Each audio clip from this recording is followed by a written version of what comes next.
She is probably 8 years old, maybe 9. It is impossible to know for certain, because in this part of the world, birthdays are not counted the way you count them. What is certain is that it is winter, and the temperature outside has already dropped far below freezing, and she is already moving. Before the sun has fully cleared the ridge of the mountain, before most of the house has stirred, she is on her feet. Her breath leaves her mouth in small white clouds. The ground beneath her is hard. The air bites, and she does not hesitate, not for a single second, because hesitation in a place like this is something you simply cannot afford. This is a young girl's winter life in Afghanistan, and it is nothing like what most people imagine when they hear those words. What most people imagine is deprivation. What most people see is poverty. A small figure in heavy clothes, carrying wood through the cold. A child doing labor that seems to belong to another century. But that framing misses almost everything that actually matters. What this girl is doing is not merely surviving. She is operating inside a system so finely tuned to the pressure of Highland winter that every single movement she makes, every task she performs, every decision about fuel and fire and food and timing is part of a living architecture that her community has built and refined across hundreds of years of brutal trial and error. She is not behind. She is executing a program that most people in the modern world do not have the knowledge, the endurance, or the physical literacy to understand, let alone perform. If you are the kind of person who is genuinely curious about how human beings live at the edge of what is possible, and why that edge produces intelligence that never makes it into textbooks, then stay with this. Subscribe and turn on notifications so you never miss a story like this one. Because what happens inside this girl's day is going to completely reframe something you thought you understood. The first thing you need to know about winter in the Afghan highlands is that it does not arrive gradually. In the lower valleys, in the cities, there is something like an autumn. But in the high villages, the ones that sit between 2,000 and 3,000 meters above sea level, the season turns with a speed that feels almost violent. 1 week, the passes are open. The next week, they are buried. The herds have already been moved to lower ground. The stores of grain have been sealed. And then the cold comes down off the mountains like a wall, and everyone inside those mud and stone houses understands the same thing at the same moment. What you have is what you have. There is no running to a store. There is no calling for delivery. There is no emergency infrastructure waiting at the end of a road. The road is gone. It is under 3 meters of snow, and it will stay that way for months. This is the world this girl was born into, and her role inside it is not a small one. The wood runs out faster than anyone plans. That is the first real crisis of Highland winter, and it repeats itself with painful reliability every single year. A family might enter winter believing they have enough fuel. They cut and stacked through the autumn. They dried the wood. They calculated, or they tried to. But calculation in a place where temperatures can drop to -20 at night, where a single room must be kept warm enough that animals and people do not freeze, where fire is the only barrier between the household and catastrophe, calculation is always a guess. And the wood always runs shorter than the guess. This is where she enters the equation. The young girl's role in wood collection is not decorative. It is structural. In households where the father may be occupied with animals, where the mother is managing the indoor fire, bread making, water heating, and the care of younger children simultaneously, the girl who is old enough to walk to the tree line and carry back fuel is filling a gap that would otherwise leave the household dangerously exposed. She does not carry enormous loads. She carries what she can carry, repeatedly, reliably, every day. And that repetition is the point. The fire does not need a month's worth of wood at once. The fire needs wood today, and tomorrow, and again the day after. The girl who provides that daily supply is not helping at the margins. She is holding the thermal core of the household together. But here is what most people get wrong when they picture this scene. They imagine she is wandering into a forest and gathering whatever she finds. That is not what happens. The wood collection in these communities follows a logic so precise that it would take an entire season to fully learn it. She knows which trees can be harvested without damaging the living growth that will be needed next year. She knows which fallen branches are dry enough to burn hot and which are still wet enough to smoke out the room and waste the fuel. She knows how to read the snow for hidden deadwood underneath, how to dig without losing grip in frozen ground, how to bundle the sticks so the load sits flat against her back and does not throw off her balance on an icy slope. None of this was formally taught to her. It was transferred through years of watching her mother, her grandmother, her older sisters, through being corrected when she chose the wrong branch, through the physical memory that builds itself slowly inside a child who is allowed to participate in real labor from a very young age. This is intergenerational knowledge transfer, and it is one of the most underestimated forms of education that exists. Now consider the fire itself, because the fire inside an Afghan Highland home in winter is not simply a fire. It is a thermal management system.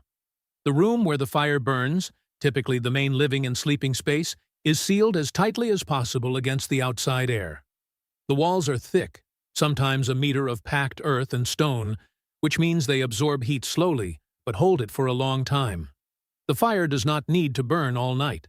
It needs to burn hard enough to charge the walls, the floor, the ceiling, and all the bodies inside the room, and then it can be allowed to die down. The residual heat stored in those dense materials will radiate slowly through the coldest hours of the night. This is passive thermal mass, and it is exactly the same principle that expensive modern architects now use in high-performance buildings. The difference is that the Afghan Highland version was figured out not by engineers with software, but by communities living under the immediate consequence of every mistake. The girl who carried the wood did not just feed the fire. She fed the walls. She fed the floor. She contributed to a thermal storage system that would protect the entire family while they slept. By mid-morning, the household work has shifted inside, and this is where the picture of her daily life becomes even more layered. She is helping at home, as the title says, but home in this context is a completely different kind of space than the word usually implies. This is not a place of rest punctuated by tasks. This is a full industrial operation compressed into a small room. Water has to be heated. Dough has to be prepared. Animals in the lower pen beneath the house, if the design allows it, need to be checked and fed. Younger children need to be watched. Textiles may be in various stages of production.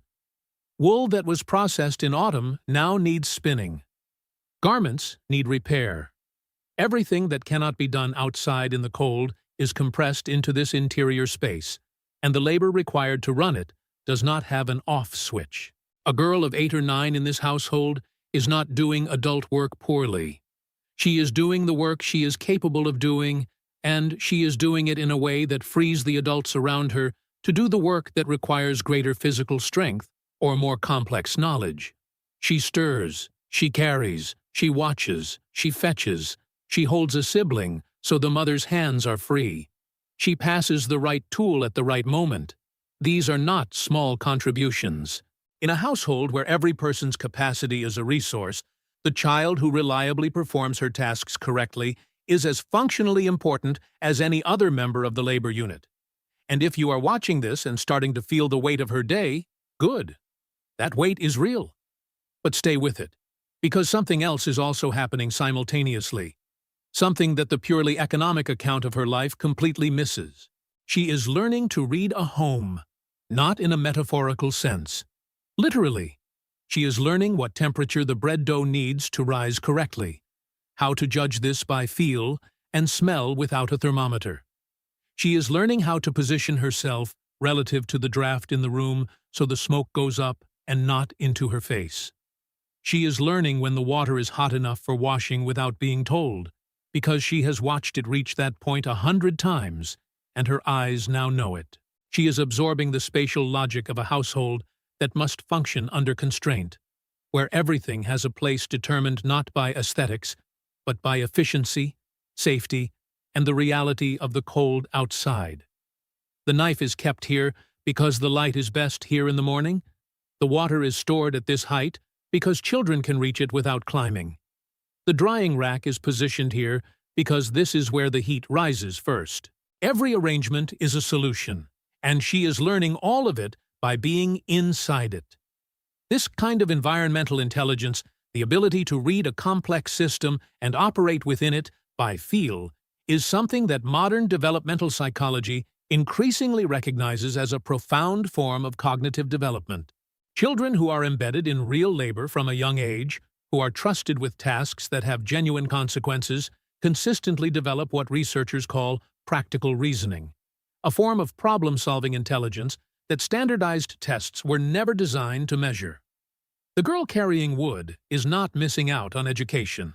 She is receiving an education that is entirely specific to the environment that will define her life.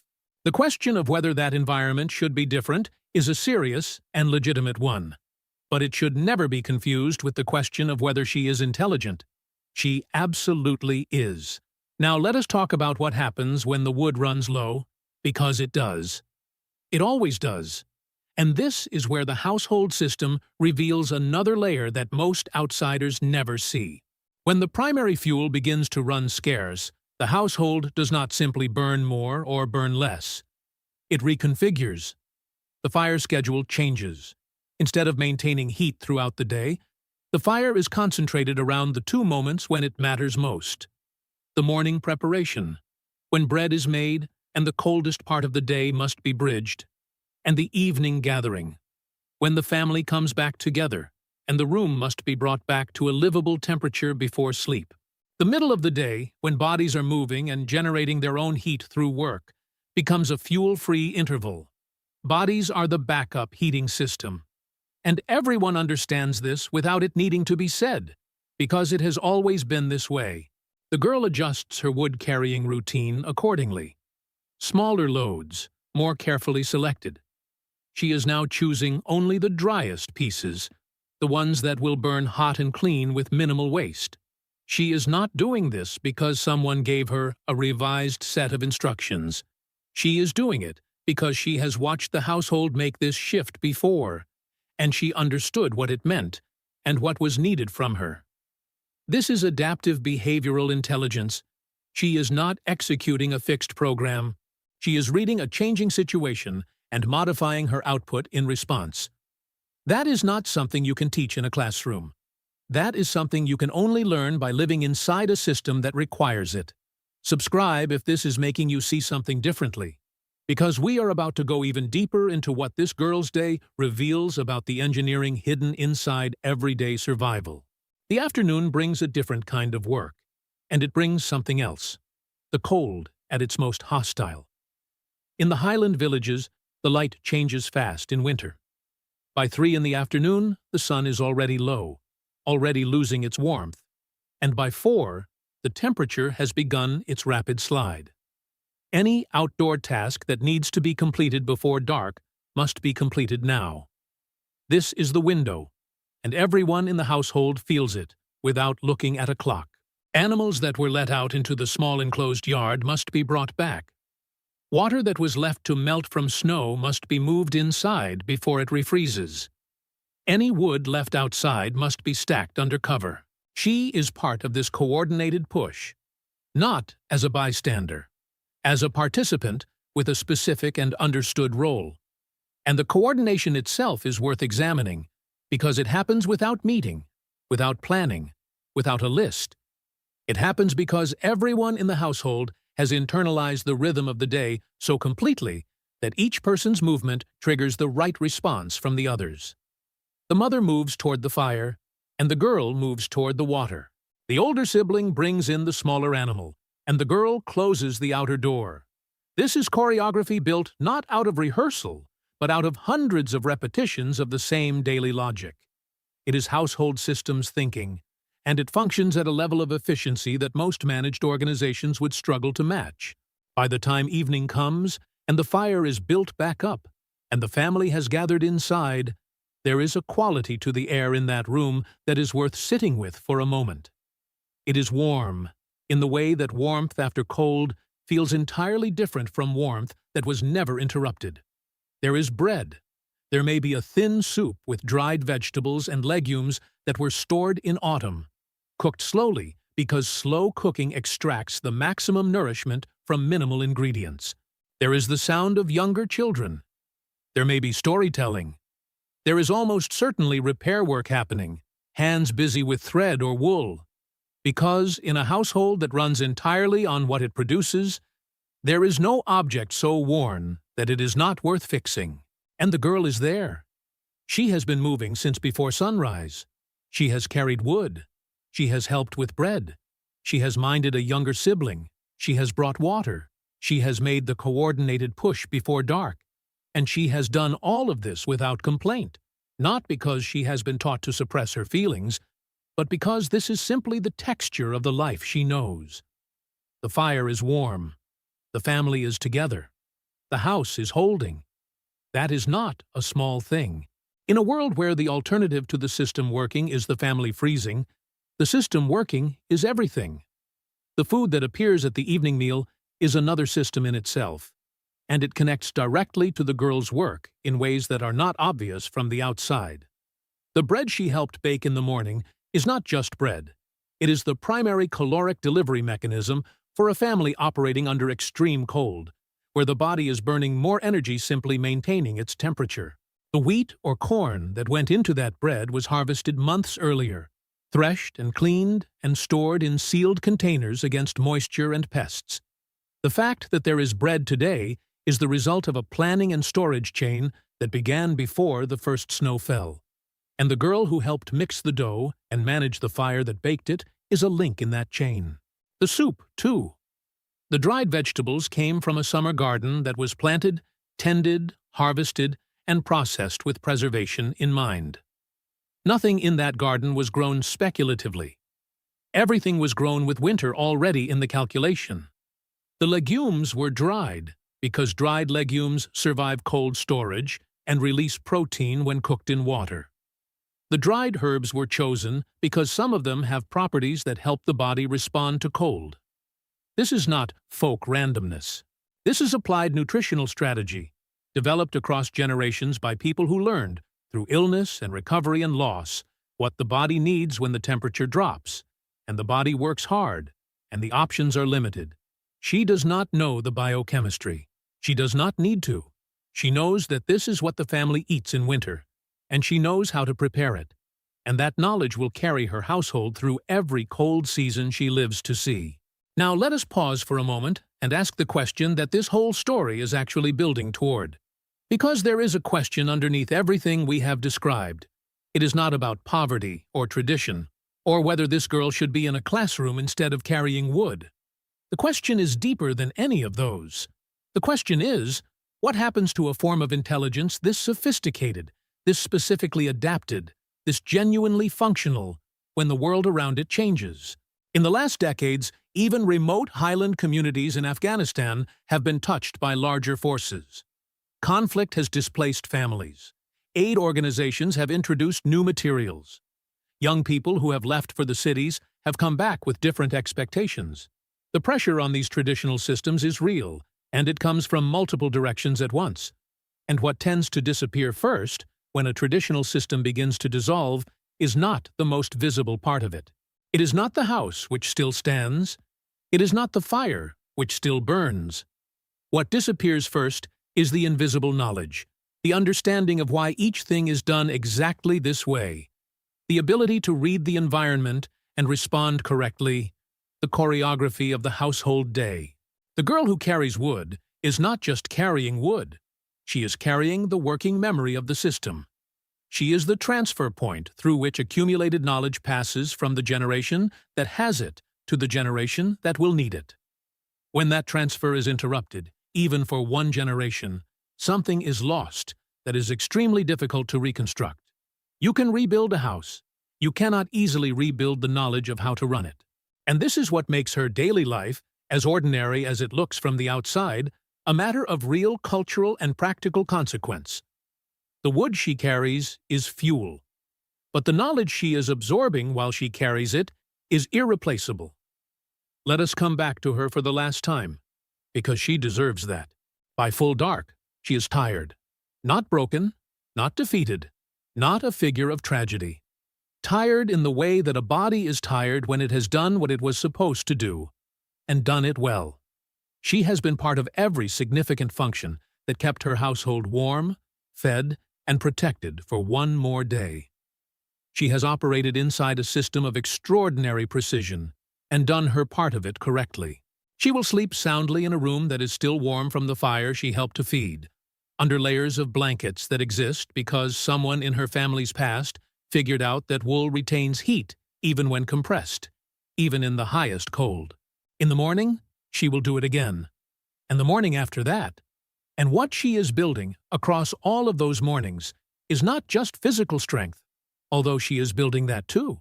She is building an understanding of cause and consequence that is rooted in physical reality, in the relationship between fuel and heat, between labor and survival, between a household's daily discipline and the probability of its making it through to spring. That understanding is not available in a book. It is not available in any school that teaches to a standardized curriculum. It exists in the body of the girl who has lived it, and it belongs to a tradition of practical intelligence that is genuinely ancient, genuinely sophisticated, and genuinely worth understanding. What we see when we look at her carrying wood is usually what we bring to the image. We bring our assumptions about childhood, about education, about what labor means, about what a life should look like. But when we actually look at what she is doing, at the system she is part of, at the intelligence embedded in every decision and every movement of her day, a completely different picture emerges. Not a picture of deprivation, a picture of engineering, a picture of a community that solved, across centuries of living under pressure, a set of problems that are genuinely hard, and did so with materials and knowledge and human capacity alone, without machinery, without infrastructure, without the systems that people elsewhere take entirely for granted. She is not behind the modern world. She is the evidence that human intelligence, when applied consistently over time to real physical problems with real consequences, produces solutions of remarkable depth and elegance. The wood she carries proves it. The fire it feeds proves it. The warmth of the room it heats, on a night when the mountain outside drops to temperatures that would end an unprepared life in hours, proves it completely. If this story made you see something you did not expect to see, then please leave a comment below telling us what surprised you most, or let us know which other communities, survival systems, traditional homes, or forgotten ways of life you want us to investigate next. And if you have not subscribed yet, now is the time, because every week we go looking for the intelligence that the world forgot to notice. We will see you in the next one.